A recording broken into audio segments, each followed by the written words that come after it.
आप सभी शिव भक्तों को 2026 में आने वाली पवन पुत्र प्राप्त देने वाले पुत्रदा एकादशी की ढेर सारी शुभकामनाएं एवं बधाइयां। भक्तों, स्वागत है आपका एक और नई वीडियो के साथ। नया योग टीवी चैनल माताएं बहनों, आज की वीडियो बहुत ही खास और ज्ञान से भरपूर रहने वाली है। उन सभी माताएं बहनों के लिए जिन्होंने सावन सोमवार का व्रत किया है, शिवलिंग पर एक लोटा जल अर्पित किया है, बेलपत्र अर्पित किया, धतूरा चलाया है और तो और प्रत्येक सोमवार की पूजा पाठ सच्चे मन से की है, फिर भी मनोकामना पूरी नहीं हुई है। इसलिए आपके लिए एक और अवसर आया है, सावन मास की पवित्रा एकादशी, पुत्रदा एकादशी। मेरे प्रिय भक्तों, सावन मास के शुक्ल पक्ष की परम पवित्र, मनोकामनाओं को पूर्ण करने वाली और संतान सुख प्रदान करने वाली पुत्रदा एकादशी की यह दिव्य तथा मंगलकारी प्रस्तुति आप सभी सनातन धर्मावलंबियों और प्रभु भक्तों के जीवन में सुख, शांति, समृद्धि, उत्तम संतान तथा सर्वव्यापी श्री हरि विष्णु की असीम अनुकंपा लेकर आए। हमारे पौराणिक ग्रंथों, विशेषकर पद्म पुराण के उत्तराखंड और ब्रह्मवैवर्त पुराण में यह स्पष्ट रूप से प्रतिपादित किया गया है कि सावन मास के शुक्ल पक्ष की एकादशी तिथि को पुत्रदा एकादशी के नाम से जाना जाता है। जो भी श्रद्धालु और भक्त इस परम पावन एकादशी का व्रत पूरी निष्ठा, सात्विकता, नियम और विधि विधान पूर्वक धारण करते हैं, उन्हें न केवल सर्वगुण संपन्न, तेजस्वी एवं दीर्घायु संतान की प्राप्ति होती है, बल्कि उनकी संतान के जीवन के समस्त संकट, शारीरिक मानसिक कष्ट और भावी बाधाएं स्वतः समाप्त हो जाती हैं। अंतकाल में ऐसे जीव को भगवान श्री हरि विष्णु के परम धाम वैकुंठ में मोक्ष पद की प्राप्ति होती है। भक्तों, पुत्रदा एकादशी को लेकर हिंदू धर्म में बहुत ही कंफ्यूजन फैला हुआ है। बहुत ही भ्रम की स्थिति है कि इस एकादशी का व्रत कब रखा जाएगा, 23 अगस्त को या फिर 24 अगस्त को। अब कुछ लोग बोल रहे हैं कि 24 अगस्त को तो सावन का चौथा सोमवार है, भगवान शिव का दिन है, तो इस दिन एकादशी कैसे हो सकती है। तो आज इसी कंफ्यूजन को हम दूर करेंगे। साथ ही जानेंगे एकादशी की संपूर्ण पूजा विधि, व्रत नियम, एकादशी व्रत में क्या खाना है, क्या नहीं खाना है, पुत्र प्राप्ति, कुछ विशेष उपाय। जिन महिलाओं को पुत्र की प्राप्ति नहीं है तो वह कौन से उपाय करके पुत्र प्राप्ति कर सकती हैं। संपूर्ण जानकारी आपको इसी वीडियो में प्राप्त होगी, इसलिए वीडियो के अंत तक बन रहे भक्तों। वर्ष 2026 में चातुर्मास के इस अत्यंत पवित्र एवं ऊर्जावान कालखंड में, जब सावन का पवित्र महीना चल रहा हो और उसमें भी शुक्ल पक्ष की एकादशी का दिव्य संयोग निर्मित हो, तब जगत के पालनहार भगवान श्रीमन्नारायण और धन धान्य की अधिष्ठात्री देवी माता लक्ष्मी की पूजा अर्चना एवं भक्ति करने का पुण्य अनंत गुना बढ़ जाता है। आज के इस विस्तृत और वृहद आलेख में हम पुत्रदा एकादशी के प्रत्येक गूढ़ रहस्य, शास्त्रीय प्रमाण, तिथियों की गणना तथा संपूर्ण पूजा पद्धति को बहुत ही गहराई से समझेंगे, ताकि इस महाव्रत का पूर्ण आध्यात्मिक और व्यावहारिक फल आपको प्राप्त हो सके। पुत्रदा एकादशी का आध्यात्मिक महत्व एवं शास्त्रीय आधार पर सनातन धर्म की परंपरा में एकादशी तिथि को हरिवासर कहा गया है, अर्थात वह समय जो पूर्णतः भगवान श्री हरि विष्णु को समर्पित है। जीवात्मा को परमात्मा से जोड़ने, मन के चंचल विकारों को नियंत्रित करने और संचित पाप कर्मों का क्षय करने के लिए एकादशी का उपवास एक अत्यंत सामर्थ्यवान सेतु का कार्य करता है। चातुर्मास के दौरान जब भगवान विष्णु योग निद्रा में लीन होते हैं, तब सावन का महीना भक्ति, तप और साधना का मुख्य केंद्र बन जाता है। सावन मास में भगवान शिव और भगवान विष्णु दोनों की ही संयुक्त कृपा पृथ्वी लोक पर बरसती है। पद्म पुराण में वर्णन आता है कि संसार के समस्त तीर्थों में जाकर स्नान करने से, वर्षों तक कठोर तपस्या करने से, स्वर्ण, भूमि एवं गोदान करने से तथा हजारों अश्वमेघ और राजसूय यज्ञों का अनुष्ठान करने से जिस महान पुण्य फल की प्राप्ति होती है, वह महापुण्य इस कलयुग में किसी भी मनुष्य को केवल और केवल सावन शुक्ल पक्ष की पुत्रदा एकादशी का व्रत सच्चे मन, पूर्ण श्रद्धा और नियम पूर्वक कर लेने मात्र से सहज ही प्राप्त हो जाता है।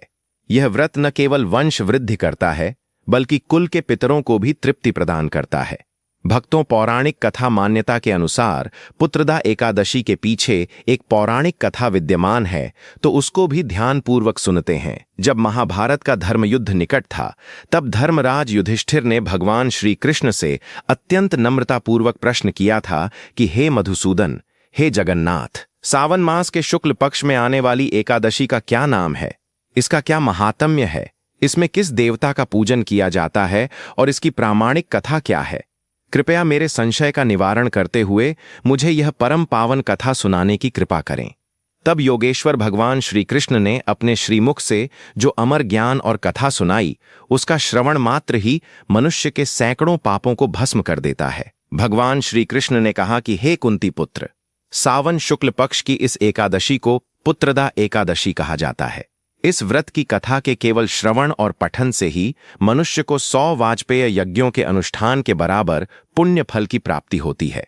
प्राचीन काल की बात है, भद्रावती नाम के एक अत्यंत वैभवशाली और समृद्ध नगर में सुकेतुमान नाम के एक परम प्रतापी, धर्मनिष्ठ और प्रजापालक राजा राज्य करते थे। उनकी महारानी का नाम शैव्या था। राजा के पास अपार धन संपदा, विशाल सेना, रत्न जड़ित महल और सब प्रकार की सुख सुविधाएं विद्यमान थीं। उनकी प्रजा भी उनसे अत्यंत प्रसन्न और सुखी रहती थीं। परंतु इस समस्त राजसी वैभव के उपरांत भी राजा सुकेतुमान और महारानी शैव्या के मन में एक अगाध दुख व्याप्त रहता था। उन्हें कोई संतान नहीं थी। संतानहीनता के इस तीव्र दुख के कारण राजा और रानी का मन किसी भी राजसी सुख में नहीं लगता था। राजा सुकेतुमान सदैव इसी चिंता में डूबे रहते थे कि उनके पश्चात उनके इस विशाल राज्य का संचालन कौन करेगा, उनके जाने के बाद उनके कुल की परंपरा कैसे आगे बढ़ेगी, और सबसे बढ़कर उनके पितरों को तर्पण, पिंडदान और जल अर्पित कौन करेगा। राजा का मानना था कि जिस मनुष्य के पास पुत्र या संतान नहीं होती, उसके पितर सदैव असंतुष्ट रहते हैं और उस कुल का तर्पण स्वीकार नहीं करते। इसी अतिशय शोक और मानसिक संताप के कारण एक दिन राजा सुकेतुमान अपने मन को संभाल न सके और किसी को भी बिना बताए अपने घोड़े पर सवार होकर एकाकी ही सघन वनों की ओर प्रस्थान कर गए। वन में घूमते घूमते मध्याह्न का समय हो गया। सूर्य की तीव्र किरणों और निरंतर यात्रा के कारण राजा को प्रचंड प्यास और थकान महसूस होने लगी। वे जल की खोज में घने जंगलों में भटकने लगे। कुछ दूर जाने पर उन्हें पक्षियों का मधुर कलरव और वन में सुंदर सरोवर होने का संकेत मिला। जब राजा सरोवर के तट पर पहुंचे तो उन्होंने देखा कि वहां एक अत्यंत मनोरम आश्रम बना हुआ है और सरोवर के चारों ओर अनेक तपस्वी ऋषि मुनि वेद मंत्रों का सस्वर पाठ कर रहे हैं। सरोवर का शांत वातावरण देखकर राजा का मन अत्यंत प्रभावित हुआ।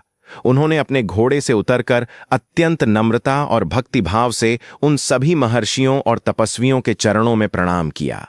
ऋषियों ने राजा के तेज और उनके दुखी मुखमंडल को देखकर उनसे उनके आगमन का कारण पूछा।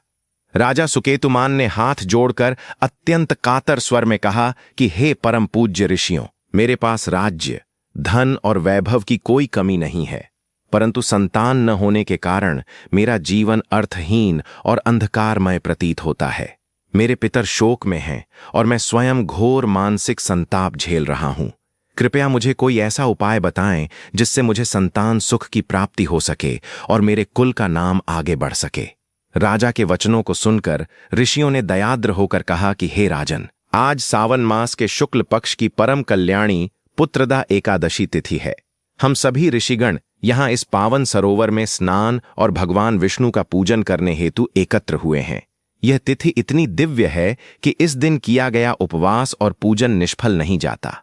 यदि तुम आज पूर्ण निष्ठा, सात्विकता और श्रद्धा से इस पुत्रदा एकादशी का महाव्रत धारण करोगे और सर्वव्यापी भगवान श्री हरि विष्णु की शरण में जाकर प्रार्थना करोगे, तो तुम्हें अवश्य ही सर्वगुण संपन्न, ओजस्वी और न्यायप्रिय पुत्र की प्राप्ति होगी। महर्षियों की इस आज्ञा को ईश्वर का आदेश मानकर राजा सुकेतुमान ने उसी क्षण सरोवर के पवित्र जल से आचमन किया और उस पूरे दिन निर्जला तथा सात्विक भाव से पुत्रदा एकादशी का कठोर व्रत प्रारंभ किया।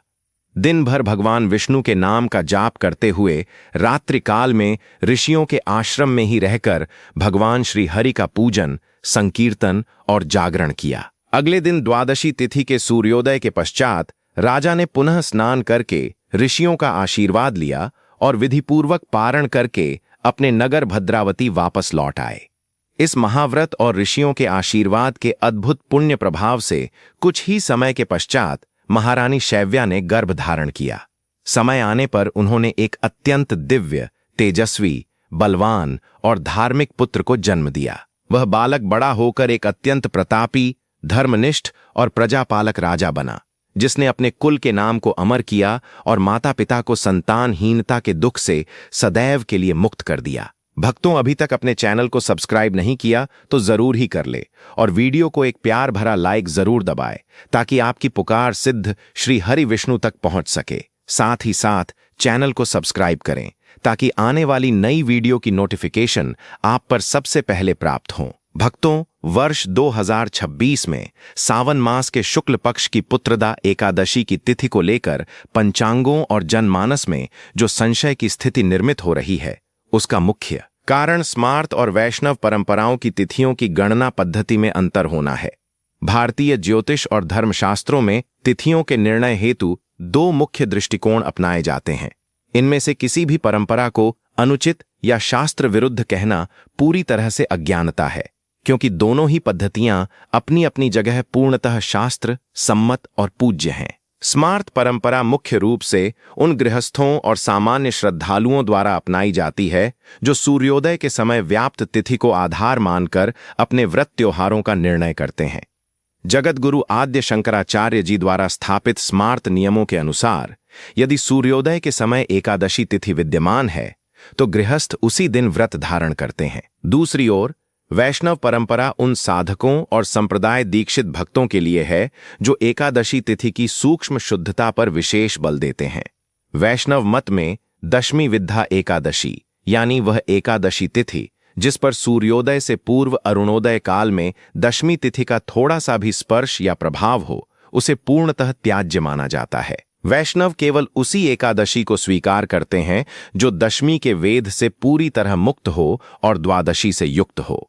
वैदिक पंचांग की गणना के अनुसार वर्ष 2026 में सावन शुक्ल एकादशी तिथि का प्रारंभ 23 अगस्त 2026 को हो रहा है और यह 24 अगस्त 2026 की प्रातः काल तक व्याप्त रहेगी।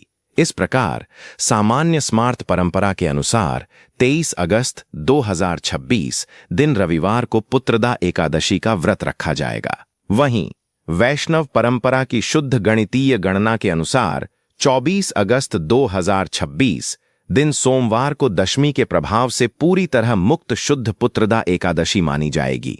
अतः यदि आप अपनी पारिवारिक या पारंपरिक स्मार्त मान्यता के अनुसार व्रत रखते हैं तो 23 अगस्त को व्रत रखना पूर्णतः शास्त्र अनुकूल है। परंतु यदि आप वैष्णव नियमों का पालन करते हुए अत्यंत शुद्ध एकादशी का व्रत रखना चाहते हैं तो 24 अगस्त 2026 को व्रत रखना अधिक उत्तम माना जाएगा। व्रत की पूर्णता उसके शास्त्रीय पारण से ही सिद्ध होती है। यदि एकादशी व्रत का पारण सही समय और सही विधि से न किया जाए तो व्रत का संपूर्ण पुण्य फल निष्फल हो जाता है। वर्ष 2026 में एकादशी के ठीक अगले दिन सावन का पवित्र सोमवार भी पड़ रहा है, जिससे भक्तों के सामने व्रत और पारण को लेकर कुछ विशेष स्थितियां बनती हैं। मेरे प्रिय भक्तों, जो श्रद्धालु 23 अगस्त 2026 रविवार को एकादशी का उपवास रख रहे हैं, उनके लिए पारण का शुभ मुहूर्त अगले दिन यानी 24 अगस्त 2026 सोमवार की प्रातः 5:55 बजे से प्रातः 8:30 बजे तक रहेगा। अब चूंकि 24 अगस्त को सावन सोमवार का महाव्रत भी है, अतः आपके पास निम्नलिखित 3 विकल्प हैं। प्रथम स्थिति फलाहारी पारण व सोमवार व्रत। यदि आप 23 अगस्त को एकादशी रखकर 24 अगस्त को सावन सोमवार का भी उपवास रखना चाहते हैं तो पारण के शुभ मुहूर्त में भगवान विष्णु को अर्पित तुलसी पत्र, थोड़ा सा गंगा जल और कोई सात्विक फल जैसे केला या सेब ग्रहण करके एकादशी का पारण संपन्न करें। तत्पश्चात आप सावन सोमवार का व्रत सुचारू रूप से जारी रख सकते हैं। द्वितीय स्थिति निर्जला पारण। यदि आप एकादशी से लेकर सावन सोमवार तक लगातार निर्जला उपवास रखना चाहते हैं तो भी पारण मुहूर्त में केवल जल और तुलसी दल ग्रहण करके पारण करना अनिवार्य है। शास्त्रों के अनुसार तुलसी पत्र को खाद्य पदार्थ नहीं बल्कि श्री हरि का महाप्रसाद माना गया है, जिससे आपका एकादशी व्रत भी दोष मुक्त होकर पूर्ण हो जाएगा और सोमवार का निर्जला व्रत भी भंग नहीं होगा। तृतीय स्थिति साधारण पारण। यदि आप केवल एकादशी का ही व्रत रख रहे हैं और सोमवार का उपवास नहीं है तो 24 अगस्त की सुबह पारण मुहूर्त में सात्विक अन्न, तुलसी दल और जल ग्रहण करके अपना व्रत पूर्ण करें। और जो भक्त 24 अगस्त 2026 सोमवार को वैष्णव परंपरा के अनुसार पुत्रदा एकादशी का उपवास रखेंगे, उनके लिए पारण का शुभ समय अगले दिन यानी 25 अगस्त 2026 मंगलवार को प्रातः सूर्योदय के पश्चात द्वादशी तिथि समाप्त होने से पूर्व रहेगा। 24 अगस्त को एकादशी और सावन सोमवार का एक साथ होना हरिहर योग भगवान विष्णु और भगवान शिव का संयुक्त मिलन का निर्माण करता है। इस दिन आप प्रातःकाल एक ही संकल्प में भगवान श्री हरि, विष्णु और देवाधिदेव महादेव दोनों की पूजा का ध्यान करके संयुक्त व्रत रख सकते हैं। दिन भर सात्विक फलाहार ग्रहण करें और 25 अगस्त की सुबह विधिपूर्वक पारण करें। पुत्रदा एकादशी के दिन भगवान श्री हरि, विष्णु और माता लक्ष्मी का पूजन पूरी शुद्धता, एकाग्रता और भक्ति भाव से किया जाना चाहिए। पूजा में किसी भी प्रकार की त्रुटि न हो, इसके लिए शास्त्रों में वर्णित संपूर्ण पूजा विधान निम्नलिखित है। ब्रह्म मुहूर्त जागरण एवं संकल्प। एकादशी के दिन सूर्योदय से पूर्व ब्रह्म मुहूर्त प्रातः 4:00 से 5:00 बजे के बीच में शैया का त्याग करें। उठते ही अपनी हथेलियों के दर्शन करें और पृथ्वी माता को स्पर्श करके प्रणाम करें। इसके बाद शौचादि से निवृत्त होकर स्नान के जल में थोड़ा सा गंगा जल और काले तिल मिलाकर स्नान करें। वस्त्र चयन। स्नान के पश्चात स्वच्छ, धुले हुए और सात्विक वस्त्र धारण करें। इस दिन पीले, हल्के लाल या नारंगी रंग के वस्त्र पहनना अत्यंत शुभ माना जाता है, क्योंकि पीला रंग भगवान विष्णु को अत्यधिक प्रिय है। इस दिन काले या गहरे नीले रंग के वस्त्रों का प्रयोग पूरी तरह वर्जित है। पूजा स्थल की तैयारी व स्थापना। अपने घर के मंदिर या पूजा स्थल को स्वच्छ करें। एक लकड़ी की चौकी पर पीला कपड़ा बिछाकर उस पर भगवान श्री हरि विष्णु, माता लक्ष्मी, लड्डू गोपाल या शालिग्राम जी की प्रतिमा स्थापित करें। सावन का महीना होने के कारण पास में ही एक छोटा शिवलिंग या शिव पार्वती की तस्वीर भी अवश्य स्थापित करें। दीपक प्रज्वलन एवं व्रत संकल्प। भगवान के समक्ष शुद्ध देसी घी का एक चौमुखी या एकमुखी दीपक प्रज्वलित करें। इसके बाद अपने दाहिने हाथ में जल, पीले पुष्प और काले तिल, एकादशी में चावल का प्रयोग वर्जित होने के कारण तिल लिया जाता है, लेकर मन ही मन भगवान विष्णु के चरणों में व्रत को निर्विघ्न संपन्न करने हेतु संकल्प लें। पंचामृत व गंगा जल से अभिषेक। यदि आपके पास शालिग्राम जी या लड्डू गोपाल हैं तो उन्हें दक्षिणवर्ती शंख में पंचामृत दूध, दही, घी, शहद, शक्कर भरकर अभिषेक कराएं। तत्पश्चात शुद्ध गंगा जल से स्नान कराकर वस्त्र और आभूषणों से उनका सुंदर श्रृंगार करें। तिलक, पुष्प एवं भोग समर्पण। भगवान के मस्तक पर पीले चंदन, केसर या गोपी चंदन का तिलक लगाएं। उन्हें पीले पुष्प, तुलसी की मंजरियां और तुलसी दल अर्पित करें। ध्यान रखें कि एकादशी के दिन तुलसी पत्र तोड़ना मना होता है, इसलिए पूजा हेतु तुलसी दल एक दिन पूर्व यानी दशमी तिथि की शाम से पहले ही तोड़कर रख लें। भगवान को नैवेद्य में मखाने की खीर, ऋतुफल, माखन मिश्री और सात्विक मिठाइयों का भोग लगाएं। मंत्र जाप व आरती। पूजन के दौरान ओम नमो भगवते वासुदेवाय तथा सावन मास के कारण ओम नमः शिवाय महामंत्र की कम से कम 108 बार तुलसी या चंदन की माला से जाप करें। इसके बाद विष्णु सहस्रनाम या श्रीमद् भगवद गीता के एकादशी महात्म्य अध्याय का पाठ करें। अंत में कपूर और घी के दीपक से सब परिवार मिलकर आरती करें और क्षमा प्रार्थना करें। पुत्रदा एकादशी के महाव्रत में नियमों का पालन करना अत्यंत आवश्यक है। शास्त्रों में एकादशी व्रत के शारीरिक और मानसिक दोनों प्रकार के कड़े नियम बताए गए हैं। चलिए अब तो हम आपको बताते हैं कि एकादशी व्रत में आपको क्या खाना है, क्या नहीं खाना है, क्योंकि एकादशी व्रत में खान पीन को लेकर बड़ी सावधानी रखनी चाहिए, अन्यथा व्रत खंडित हो जाता है। क्या ग्रहण करें? सात्विक फलाहार। यदि आपका स्वास्थ्य पूर्ण उपवास या निर्जला रहने की अनुमति नहीं देता तो आप एक समय सात्विक फलाहार कर सकते हैं। आहार में सेब, केला, पपीता, दूध, साबूदाना, मखाना, कुट्टू या सिंघाड़े के आटे से बनी वस्तुएं ली जा सकती हैं। भोजन में केवल सेंधा नमक और गाय के शुद्ध देसी घी का ही प्रयोग करें। क्या न खाएं? पूर्ण वर्जित पदार्थ। दशमी तिथि की रात्रि से लेकर एकादशी के पूरे दिन और पारण तक लहसुन, प्याज, गेहूं, चावल, दालें, विशेषकर मसूर की दाल, बैंगन, मूली, कटहल, मांस, मदिरा और किसी भी प्रकार के तामसिक भोजन का पूर्ण रूप से त्याग होना चाहिए। चावल न खाने का पौराणिक कारण। पद्म पुराण के अनुसार जब महर्षि मेधा ने अपने शरीर का त्याग किया था, तब उनके अंग पृथ्वी में समा गए थे और उन्हीं अंगों से अन्न, विशेषकर चावल अक्षत की उत्पत्ति हुई थी। जिस दिन महर्षि मेधा का यह अंश पृथ्वी में समाया, वह एकादशी तिथि थी। अतः माना जाता है कि एकादशी के दिन चावल का सेवन करना महर्षि मेधा के मांस और रक्त का प्राशन करने के समान पाप का भागी बनाता है। वैज्ञानिक दृष्टिकोण से भी एकादशी के दिन चंद्रमा के प्रभाव से शरीर में जल तत्व की मात्रा बढ़ती है और चावल में जल अवशोषण की क्षमता अधिक होने के कारण मन चंचल होता है। अन्य वर्जित कर्म। एकादशी के दिन पेड़ पौधों की पत्तियां तोड़ना, दातून करना, बाल दाढ़ी कटवाना, नाखून काटना, किसी की निंदा या चुगली करना, क्रोध करना, झूठ बोलना तथा दिन के समय सोना दिवास्वप्न पूरी तरह से वर्जित है। पुत्रदा एकादशी की रात्रि अत्यंत सिद्ध और मंत्र ऊर्जा से परिपूर्ण मानी जाती है। इस रात्रि में किए गए विशेष शास्त्रीय उपाय जीवन के बड़े से बड़े संकटों का निवारण कर देते हैं। भक्तों, इस दिन कुछ विशेष उपाय हैं, जैसे कि पितृदोष एवं दरिद्रता निवारण उपाय।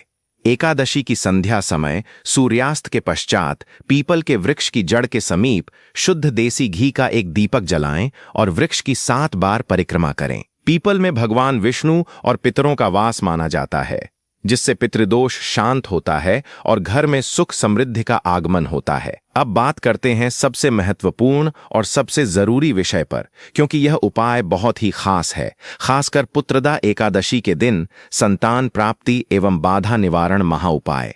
जिन दंपत्तियों को संतान प्राप्ति में विघ्न आ रहा हो या जिनकी संतान के जीवन में निरंतर कष्ट बने रहते हों, वे एकादशी की रात्रि को तुलसी के पौधे के सामने 9 बत्तियों वाला गाय के शुद्ध घी का दीपक जलाएं।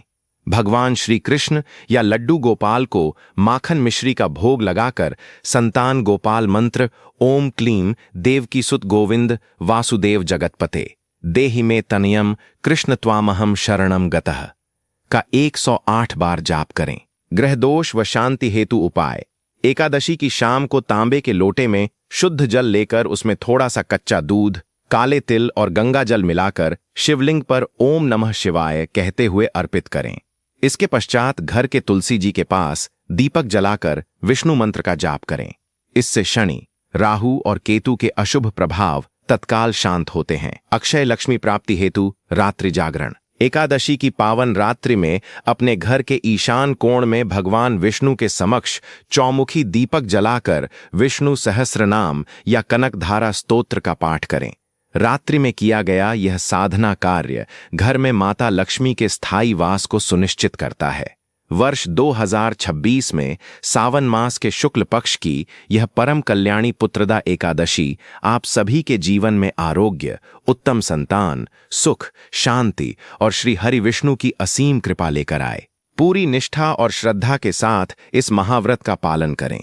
प्रिय भक्तों, सावन मास की इस परम पवित्र पुत्रदा एकादशी की महिमा, कथा और शास्त्र सम्मत विधान को अपने जीवन में उतारें और भगवान श्री हरि विष्णु एवं देवाधिदेव महादेव की असीम कृपा प्राप्त करें। यदि आपको यह आध्यात्मिक जानकारी और शास्त्र सम्मत मार्गदर्शन उपयोगी लगा हो, तो इस भक्तिमयी संदेश को अन्य सनातन धर्म प्रेमियों के साथ अवश्य साझा करें और ऐसे ही गूढ़ आध्यात्मिक ज्ञान, व्रत त्योहारों की सटीक तिथियों एवं प्रामाणिक पूजा विधियों से निरंतर जुड़े रहने के लिए इस चैनल को तुरंत नया योग टीवी चैनल को सब्सक्राइब करें। कमेंट बॉक्स में जय श्री हरि और हर हर महादेव लिखकर प्रभु के प्रति अपनी निष्ठा अवश्य प्रकट करें।